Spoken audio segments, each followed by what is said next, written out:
We're back. Let's talk semiconductors. There's some on your list right there. Why? Because Susquehanna today, they call the bottom. They're calling the bottom on semis. We believe the acute portion of the semiconductor down cycle for the handset, PC, and consumer end markets has passed. That's from their note. So Intel, I don't know what's past there. It's not better. It's just not worse, they say. But we'll move on because nobody has ownership there. We do have ownership of Qualcomm, Jimmy, which they have taken from neutral to positive. They go to 140, 20% upside from here. Talk to me. I can't separate this call from the recession or no recession call. I can't intellectually do it. So I'm looking for Susquehanna to say, besides the fact that they think the mobile handset market is bottomed, that they think the economy is going to grow again. Now, so it's binary for chips. If you think we're having a recession, bad for chips. If you don't, good for chips. I do. And look, I mean, maybe Qualcomm, maybe the handset gets better just because it's been so lousy. But, you know, that's just going to mean it's like the best shirt in a bag of dirty laundry if you get a recession. Well, I mean, you still don't think we're going to get one? So thank you. I think the odds have obviously increased with what's happened over the last week. I'm not a dummy in that regard.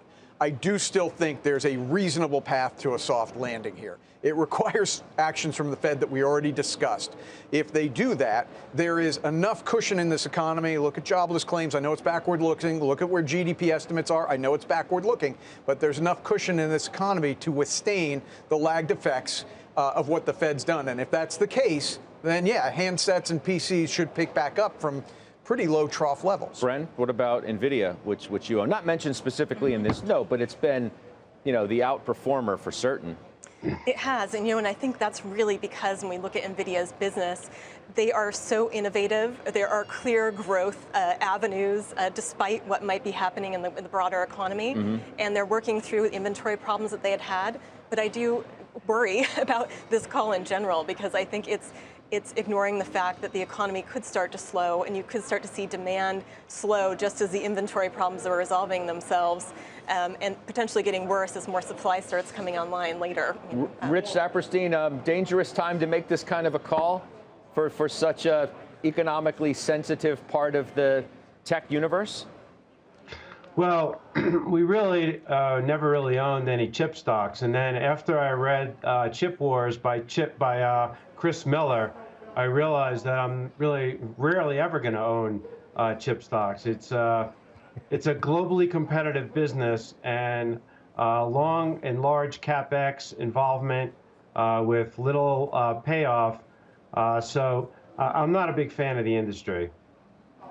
Josh Brown, you're as identifiable with NVIDIA as anybody else for certain.